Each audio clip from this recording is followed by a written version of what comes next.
Thank you very much. Thank you so much for your appreciation. If I can just add one thing. If you do that during the chant, that'll be even nicer. So welcome everybody to our crew who showed up here. Thank you so much for coming. We're happy you found us. We are. We were a little concerned that people might go to the Burleigh location. We used to have our Sunday Kirtans here for about 5 or 6 years, and there used to be like about 70 people would cram into here pre-COVID on a hot summer's night without any aircon. So we ended up moving to the Burleigh Heads Library Hall because of that. So this is our first Sunday back here in about 12 years. That we've actually had the Sunday gathering here in about 12 years. So this is a unique event. So thank you very much for coming. So just as a reminder, I'm not sure how many people are familiar with Kirtan, or the practice of mantra meditation. This is the most sublime, is a word Srila Bhaktivedanta Swami uses. This is the most sublime, means the amazing, beautiful, everything you can imagine, form of meditation. We were speaking a little bit about this on Friday night at our Kirtan here. This practice of meditation basically has 3 parts to it. So we can really immerse ourselves in the experience of Kirtan. Those 3 parts are Shravanam, Kirtanam, Vishnu, Smaranam. So these Sanskrit terms, Shravanam means the meditation begins with hearing. So one of the people here will be singing these beautiful mantras. So while the person is singing, we're not trying to put on a performance. We're not here to perform, musically for ourselves or for you. The music is like a foundation, a carriage in which the beautiful transcendental sounds of mantra float. So as the person is singing the transcendental sounds of these beautiful mantras, we can be meditating by immersing ourselves in listening. So Shravana means hearing or listening. So as the person is leading the Kirtan, we can be meditating while they're doing that, by actually immersing our ears, our mind, and our heart in the experience of the person singing from their heart these transcendental sounds. So Shravanam, the next part of the meditation, is Kirtanam, which means to then repeat or to sing. So what we hear, we then sing also. And not as a vocal expression in the sense that we're trying to sing amazingly this or that, but actually as an expression of us, the soul, part and parcel of the Supreme Soul. And we are singing these beautiful names of the Supreme. So we hear, meditate, and as we're singing, this is also part of the meditation. And then Shravanam, Kirtanam, Vishnu, Smaranam. Vishnu means the all-pervading soul, or the Supreme Soul, the one Supreme Soul. And Smaranam, it means to remember. So there's 3 aspects to Kirtan meditation: is hearing, then singing, chanting, and then meditating upon that transcendental sound, the name of the Supreme. So please enjoy yourself, have a great evening, and immerse yourselves in transcendental sound. So we're going to be having a guided meditation now, and following the guided meditation, more Kirtan. Then we have some time to discuss yoga wisdom, 15 or 20 minutes or so, and then we just sweep through the rest of the evening with more Kirtan to the end. So please enjoy. The mantras, most of them, if not all of them, will be there on those sheets, and please sing from your heart, and don't be afraid of singing loudly, and enjoy your singing as well. We enjoy hearing your singing. Thank you. So please sit comfortably. It's been a long, hot couple of days, and probably a little bit of stress and pressure getting here through the traffic and finding a car park, and we just want to take a little bit of time to just shed all of that and really relax. So if you like, you can close your eyes.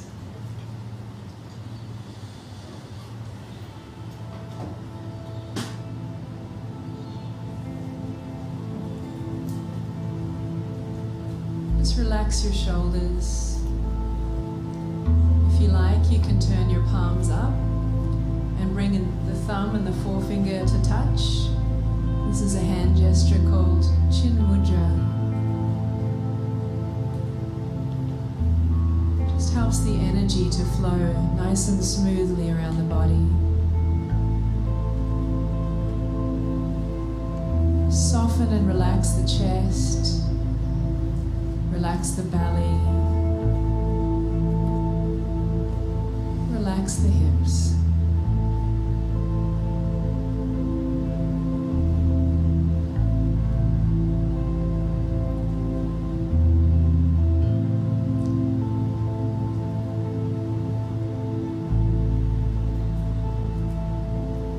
Just becoming aware of the sensation of the ground beneath you.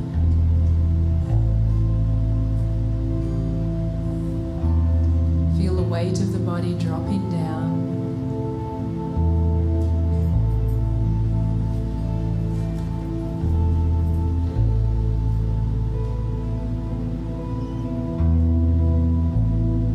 Feel the face beginning to soften and relax.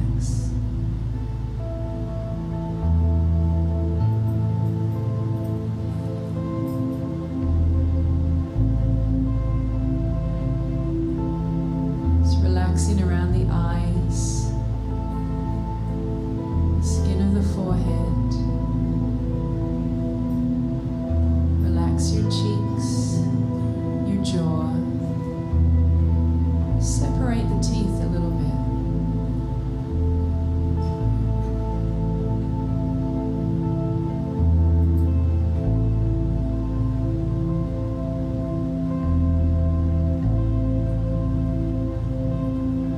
Bring your attention to your breath. Just noticing the sensation of the breath as it enters and leaves your body.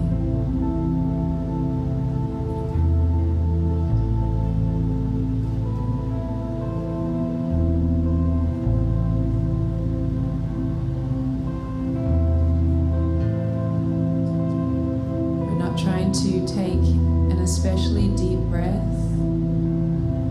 Just keep it natural and relaxed.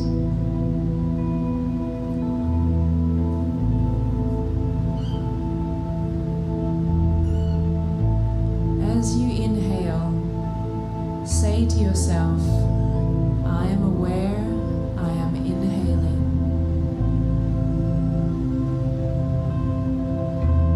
And as you exhale, say to yourself, I am aware, I am exhaling.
inward breath, you're creating space all through your body.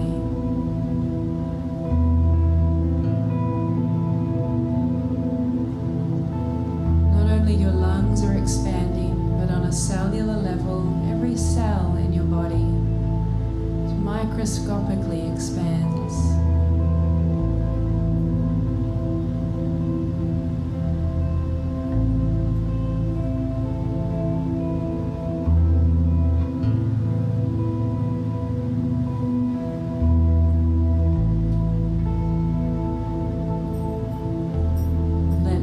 Exhalation, take you just a little deeper into relaxation.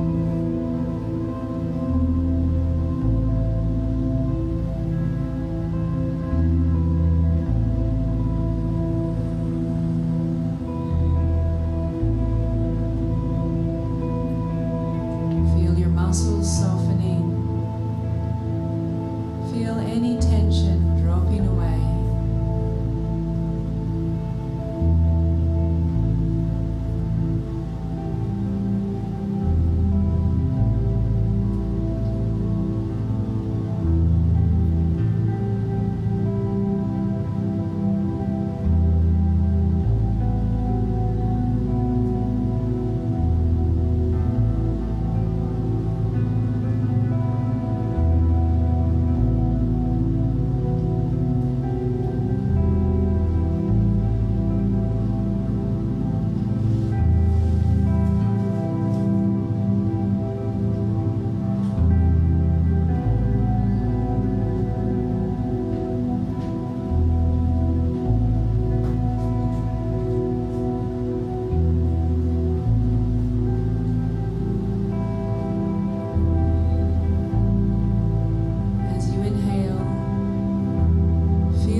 Becoming lighter.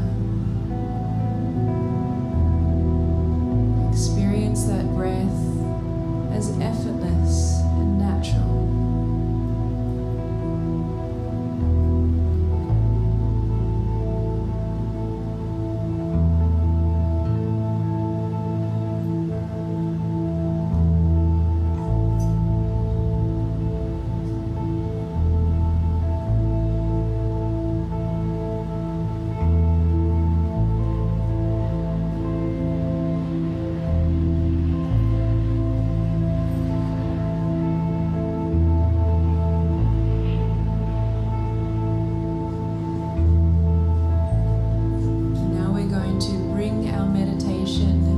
Transcendent. We're going to do this by harmonizing our breath. As we breathe in, we will be meditating upon the transcendental sound Gura Anga silently within the mind. And then for the full length of our exhalation, we will vibrate this transcendental mantra.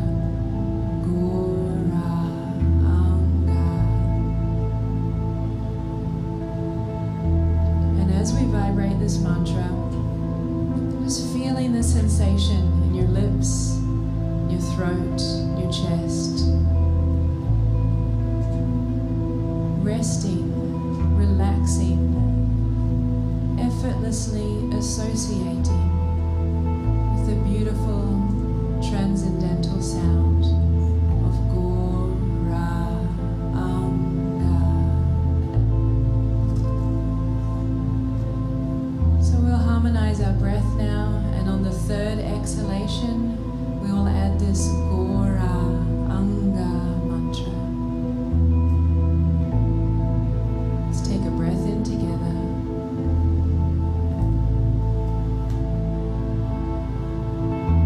Breathing out.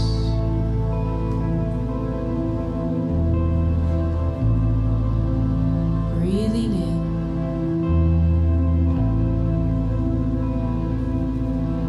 And breathing out. Third time, breathing in.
a listening meditation. So again, it's just very effortless. Just open the door to your heart and allow this beautiful transcendental Gauranga mantra to enter. Simply find rest in this beautiful transcendental sound.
better not clap now. There'll be no clapping. No, you can't. You're allowed to clap. Sorry. Thank you, that was beautiful. Very nice to chant Gauranga with all of you. I think we're doing all right. How is everything? How's the volume and everything out there? Is it too loud? Is it about right? It's good. Okie dokie. And how is it for the... We can't do much about the temperature. But is it okay? Is it all right where you are? We have, in this room, we have Tasmania. This is the coolest room. And then it's warmer as you head east. So if you're in that room, that's the best air conditioning. So, okay. So at this time, usually we have a little bit of exploring of some yoga wisdom. And this week will be no exception. So we'll see how we go. So before speaking, I'd like to take a moment to pay my deep respects and gratitude to my spiritual teacher, Jagat Guru Siddha Swarupananda Paramahamsa, and to Chaitanya Mahaprabhu and Bhagavan Shri Krishna. Nama Om Vishnu Padaya Krishna Prastaya Bhutale Shrimati Siddha Swarupananda Paramahamsa Iti Namani Shri Krishna Chaitanya Prabhu Nityananda Shri Advaita Gadadhara Shivasati Gaur Bhaktivinoda Hare Krishna Krishna Krishna Hare Hare Hare Rama Rama Rama Hare Hare. So why do we need wisdom? What is the outcome of wisdom, and what actually is wisdom? So I just thought I'd start with reading this really nice description of wisdom and the outcome, the purpose of wisdom, and what benefits there are by pursuing wisdom and living by wisdom in our life. So this is a beautiful definition and description. Removal of fear and anguish from the heart creates the experience of real freedom. Removal of fear and anguish from the heart creates the experience of real freedom. Just as the suffering caused by ignorance can never be described adequately, neither can the joy born of wisdom. For a person who cultivates wisdom, the results are inner peace, satisfaction, patience, compassion, joyfulness, remembrance of one's spiritual identity, freedom from the fear of death, and freedom from anxiety and depression. So let me just read that all the way through, and maybe you can consider, just contemplate or meditate a little on this idea. Removal of fear and anguish from the heart creates the experience of real freedom. Just as the suffering caused by ignorance can never be described adequately, neither can the joy born of wisdom. For a person who cultivates wisdom, the results are inner peace, satisfaction, patience, compassion, joyfulness, remembrance of one's spiritual identity, freedom from the fear of death, and freedom from anxiety and depression. So our cause of suffering, the cause of suffering in this world is actually ignorance. The cause of all suffering in this world, ultimately, when you try to come back to what the root cause of it is ignorance. Ignorance of what? What kind of ignorance? Ignorance of our true spiritual nature. If we actually erroneously identify ourselves as being these temporary bodies that we are walking around in, there is all kind of anxieties and fear which arises from that erroneous identification as oneself as being matter, as being material. If we think that this is us, that this is me, of course what arises out is from all kinds of anxieties, the greatest of which, the greatest fear of which is, if you identify your body as being yourself, can anyone actually think of what kind of anxieties or fears may arise from doing so? I know you're all intelligent people. I'm sure you as you're here, this is proof of your intelligence, is that you showed up for meditation this evening. So I know that you have some insight because you're pursuing wisdom and spiritual life. What kind of fears and anxieties and worries? Fear of being lost? Of loss. Yes, this is true. Primarily we'll look at the loss of one's body. The loss of our own body or the loss of a loved one's body, which is commonly known as death. It has the stamp death. So if we actually consider the reality, if we come onto the platform of wisdom, part of that wisdom is the realization, aham brahmasmi. Aham brahmasmi means I am spirit. I am eternal. I am not temporary. I am not matter. I am not this body, nor am I the bastard of a mind. The mind is not me. The thoughts which are ever moving through the mind, I am not my thoughts. I am not my feelings, nor am I the temporary body which I am walking around in. So when I'm identifying myself as being this body, and my loved ones as being their body, then death is actually always just lurking in the background as an anxiety and fear. Because there will come a time when this body will end. Whether you're old like me, or young like some of the people here, or very young like some of the people here. This is inevitable. This is where all of this leads to. So wisdom removes that fear. When we are situated on the platform of reality, aham brahmasmi, I am the eternal spiritual being. For me, like as Krishna says in the Bhagavad Gita, for the living being, for the atma, for the self, for the soul, there is never birth nor death. The living being, having once existed, never ceases to exist. The living being is eternal and ever existing. The living being is undying. So here is a very clear example of how wisdom actually brings about removal of fear and anxiety. Understanding aham brahmasmi is not the whole picture, because just knowing that I am spirit is the beginning. It is not the end of wisdom. It is not the complete wisdom. So not only am I spirit, atma, the self, temporarily residing within this body, I am also an eternal part of the Supreme Atma, or the Param Atma.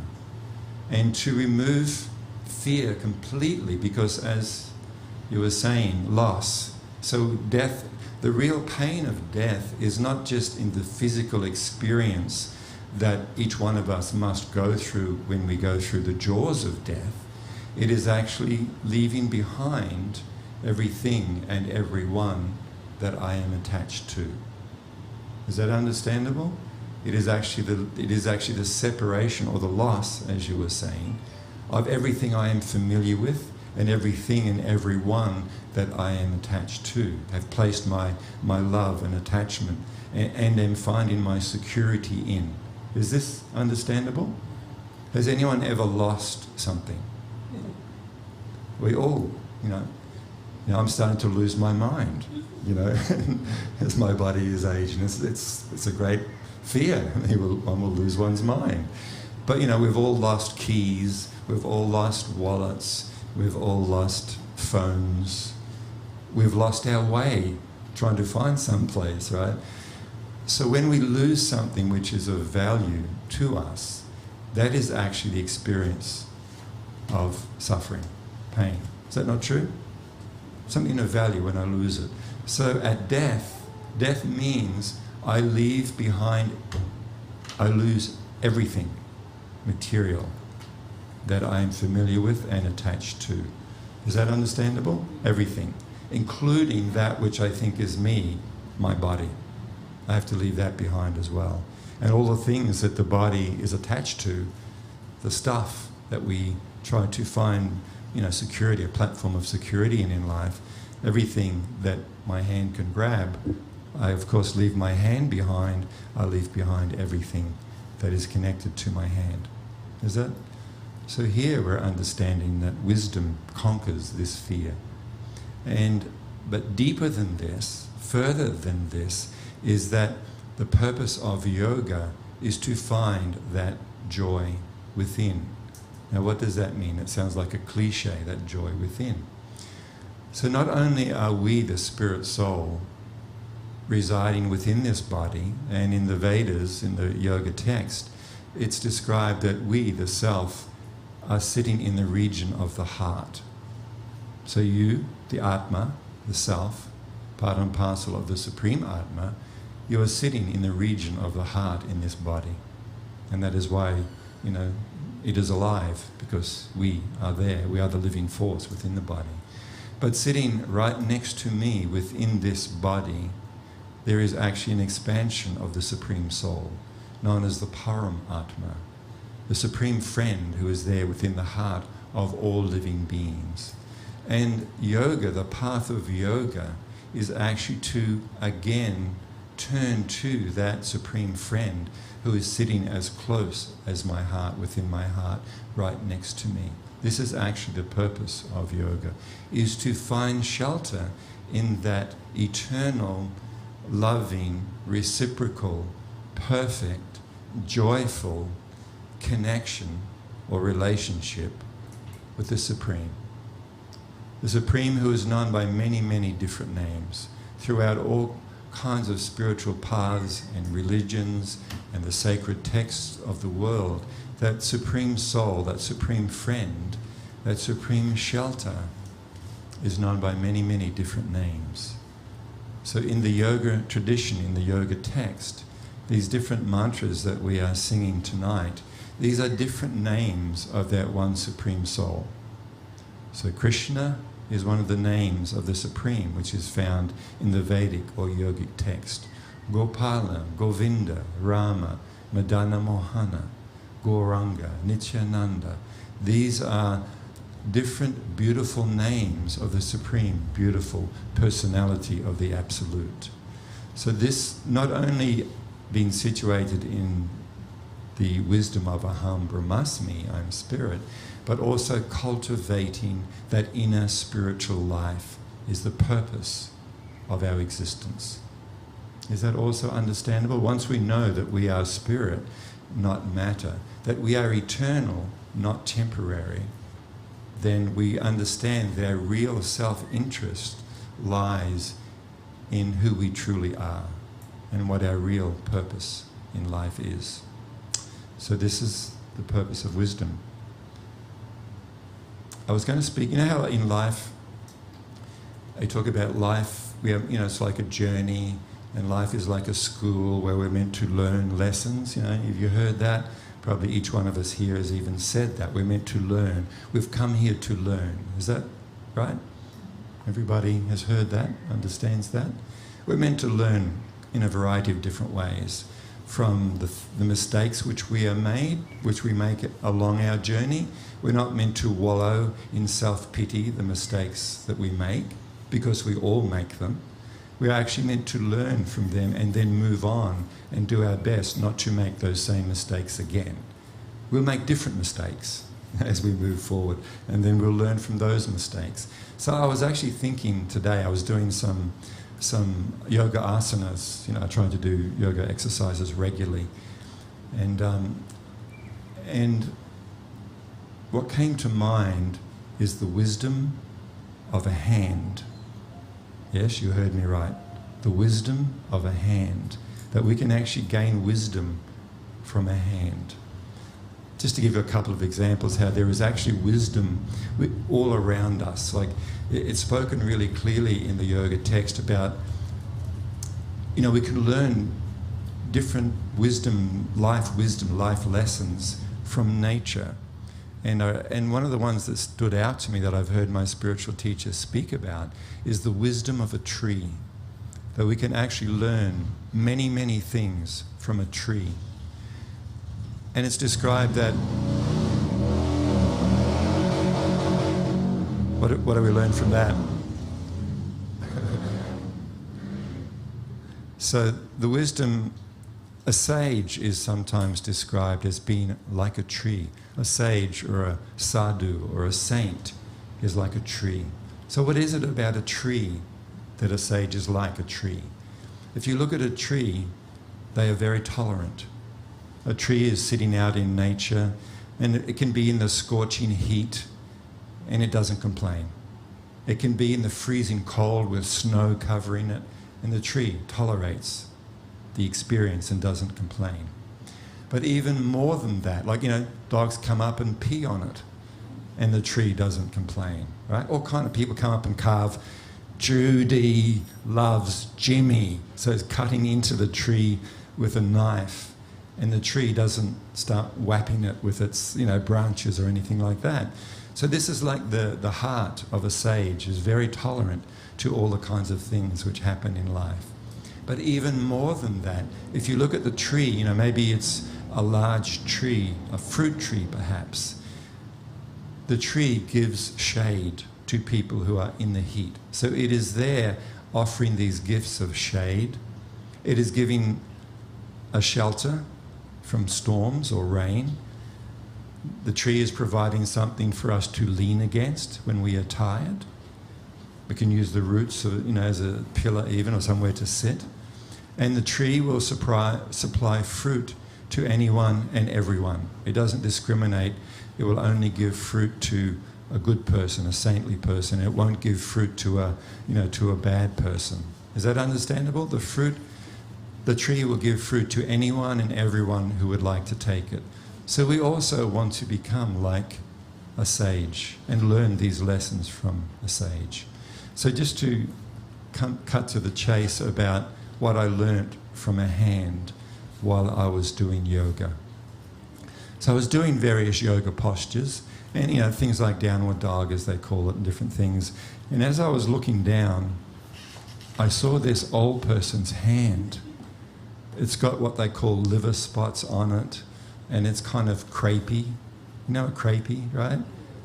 And it's kind of like withered a bit, and the veins are sticking out. And I was just staring at it, just going, wow.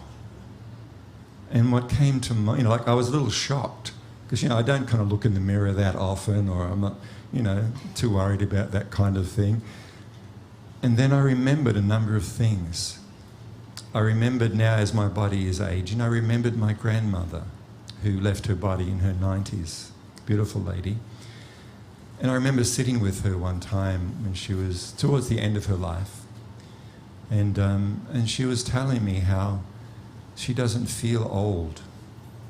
Now, she looked old. She looked older than me. She was 90-something and had a very hard life. And she said, I don't feel old. I feel like I'm 16. And I said, you don't look 16, Nan. I regret that. Having said, I was very young at the time. This was not recently. This was many years ago. And it kind of puzzled me a bit how she could feel that way, that she could actually feel 16.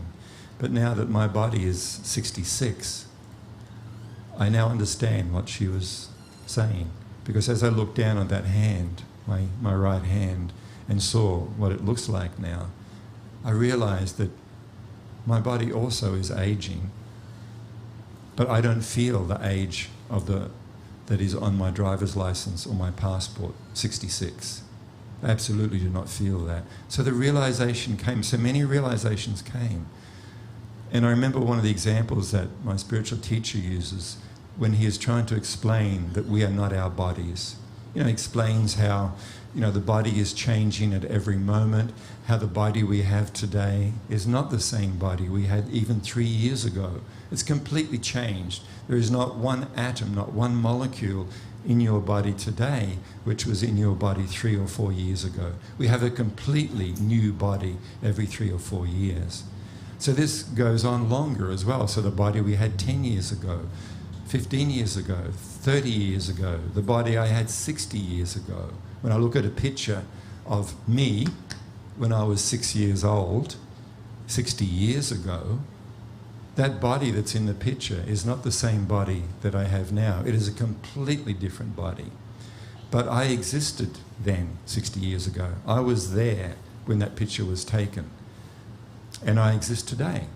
But the body which I was in then is not the same body that I am in now. Is that understandable? So from this we can understand there is a constant principle of existence, my awareness, and that is my existence. So my existence is different than the existence of the ever-changing body. So this was one of the things that came to mind. And another thing was one of the ways in which some examples we can use to try to make clear this reality that we are not our bodies. It's not just a religious belief. It actually can be scientifically analysed, as we just did with the ever-changing nature of the body. But another thing is you can actually go through, you can do a meditation and go through your whole body and ask yourself, you can look at your hand and ask yourself, is this me? Am I my hand? And you can do the same. Am I my arm? If my hand is missing, am I missing? Am I gone? Or no, if you meditate on it, you look at it, you'll understand, you don't say, me hand, me foot, me head, although we do in Australia, right? We actually do say, I hurt me foot, I banged me arm, right? But this is just bad English. It's actually, I hurt my hand, right? I lost my leg in the war. I lost my leg in the war. So we can understand that the hand, the leg, the head, the ears, the eyes, these are possessions of mine. They are not me. I am something different from my body. So looking at my hand, having been in the fortunate position of having heard wisdom from wise people, these thoughts and realizations came to me by the simple act of looking at my old hand. Is that understandable? So wisdom is meant to warm our heart from the fears and anxieties, that are there in life.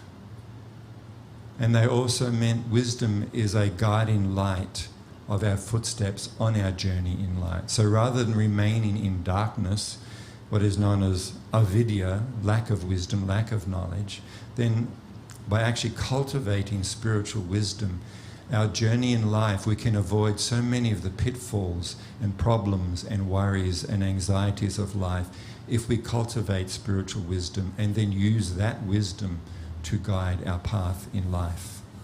Is that understandable? This is an active thing.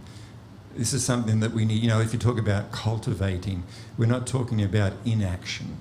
We're talking about action, activity. It's something which I have to do. Like if you want to cultivate a thriving garden, you can't be a gardener like me. I don't like to get dirt on my hands. It just doesn't feels icky. So I don't kind of like to do it that much. But even if there is a garden, if you neglect it and you let the weeds grow up and you don't fertilise or water, the tomato or the zucchini plants or roses, whatever you have, then they will not flourish. So similarly, this is where yoga is different than a religious belief. Because a religious belief you can join or you can quit, you can believe or not believe in particular dogmas or ideas, but wisdom is different. It is actually a personal cultivation. So it means I have to do the work. I have to go out of my way to actually explore, cultivate, and live by that wisdom. And this is the beauty of the path of yoga. So there was something, this kind of went in a number of different directions that I hadn't planned, but I'll finish with this. So how do we cultivate that wisdom? How do we gain insight? Because insights don't come from the mind or the brain. Insights are a transcendent experience. They come from a different place. So how do we cultivate? How do we tap into that wisdom which is inherent, which is there within us? So here is a really nice idea, a quote from a great saintly person. This is a quote from an ancient wisdom text known as the the Srimad Bhagavatam, or the Bhagavat Purana. And this is Sri Naradaji, a great sage from those times, speaking. He says, "It is personally experienced by me that those who are always full of cares and anxieties due to desiring contact of the senses with their objects can cross over the ocean of ignorance on a most suitable boat. The constant chanting of the transcendental name and activities of the Supreme Personality of Godhead." So this material world is described as an ocean of miseries, or an ocean of darkness, or an ocean of ignorance. So here Narada Muni is describing that there is a most suitable boat that we can very easily cross over the ocean of material existence. And that is by the regular hearing and chanting of the transcendental name, form and activities of the Supreme Personality of Godhead, Sri Krishna. So that is what we're doing here. So this chanting cultivates, helps to purify the heart and mind of ignorance, of darkness, of fear, of anxiety, of worry.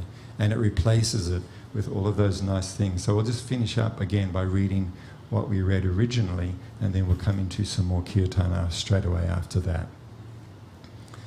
Removal of fear and anguish from the heart creates the experience of real freedom. Just as the suffering caused by ignorance can never be described adequately, neither can the joy born of wisdom.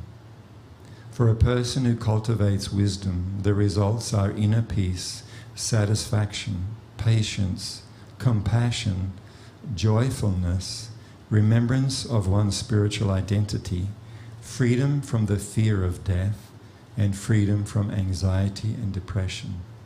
Do we not want these in our lives? Do we not want our life to be this? So this very simple method of hearing and chanting these beautiful names of the Supreme will gradually, if we do it regularly, will bring about this state of heart, this state of consciousness. So thank you very much for considering listening to this, and let us now continue. Thank you.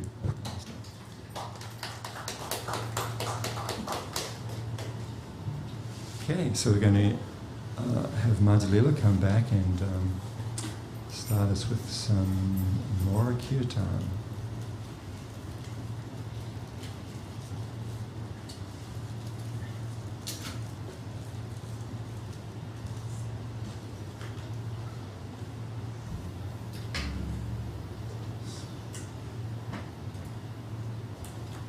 So our mantra for this one is Om Namo Bhagavate Vasudevaya. And I think I'll go over it just a little part at a time, just to get you comfortable before we start singing it. So if you'd like to repeat after me. Om, Om Namo, Namo Bhagavate Bhagavate Vasudevaya. Vasudevaya. Om Namo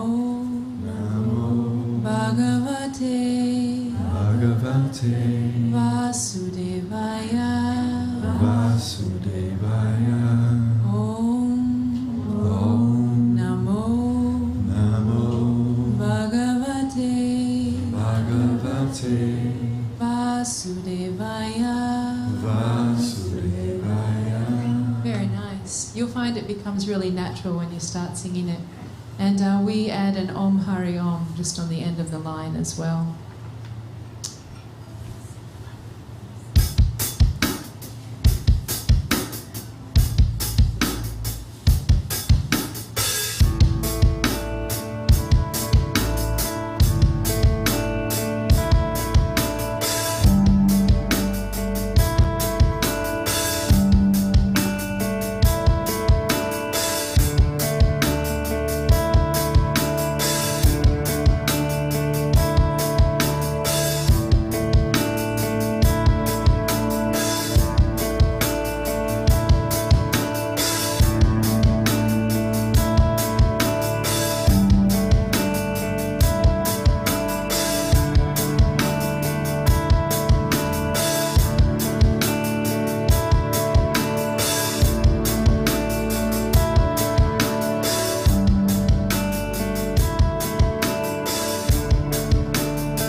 Wonderful. Thank you.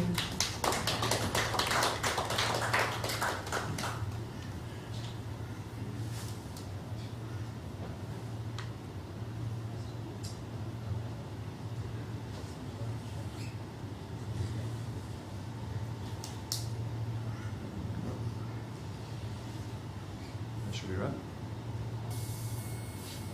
All good? Okay.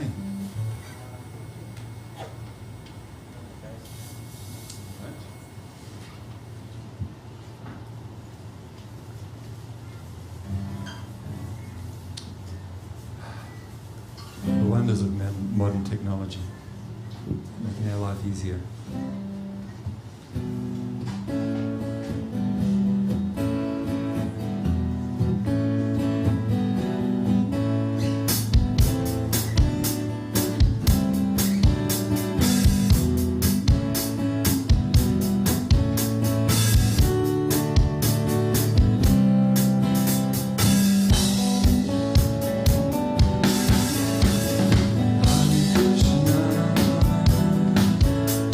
Hare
So we basically got one more left, and Mudra going to do very, very, very beautiful chant, this one.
some beautiful prayers to finish the evening with.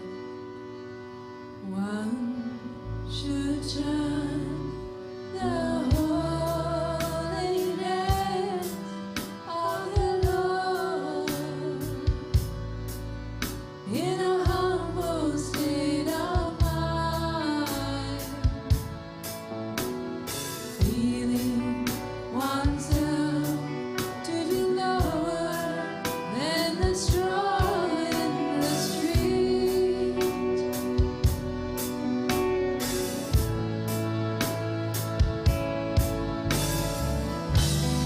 One should be more tolerant than a tree, devoid of all sense of false prestige, ready to offer all respects to others. In such a state of mind, one can chant the holy name of the Lord constantly.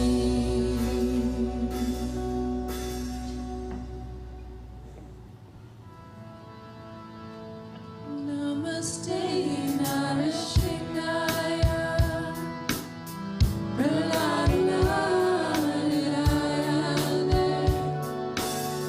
Hiranyakashi Purvakshaya Silatam Kanakolaye Itona Shringo Paratona Shringo Yato yato yamita tona shringo, Bahir na shringo, Nardai na shringo, na shringamini, Sadinam Prapadai, Sabakara Kamala Vareva,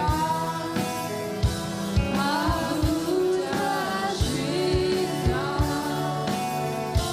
Dalita Hiranya Shivu, Danubrera, Keshavarita, Naravadirupa, Jaya Jagadisha Hare, Jaya Jagadisha Hare, Jaya Jagadisha Hare.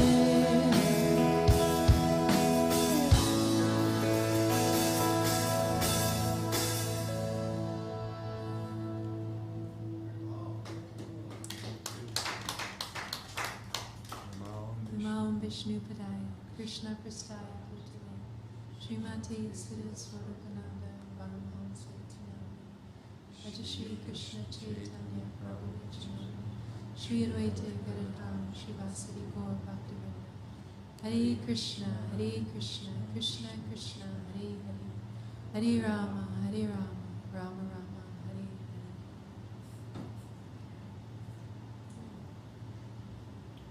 Thank you very much. And a couple of reminders coming up. We have an outdoor kirtan, yes, coming up on the 6th of November in Nerang under the beautiful big fig trees. We've been having a few kirtans out there because, as you know, with this COVID time, our numbers are limited indoors, but outdoors we can have plenty of people. So if you want to check our social media or our website, all the info's on there. It'll be Sunday the 6th of November, and then we have our final December. Let's go back in time. January the 23rd. Is it 2020 yet? Yeah, so 6th of December, and then our final kirtan for the year will be our Christmas celebration, and that's going to be on the 20th of December.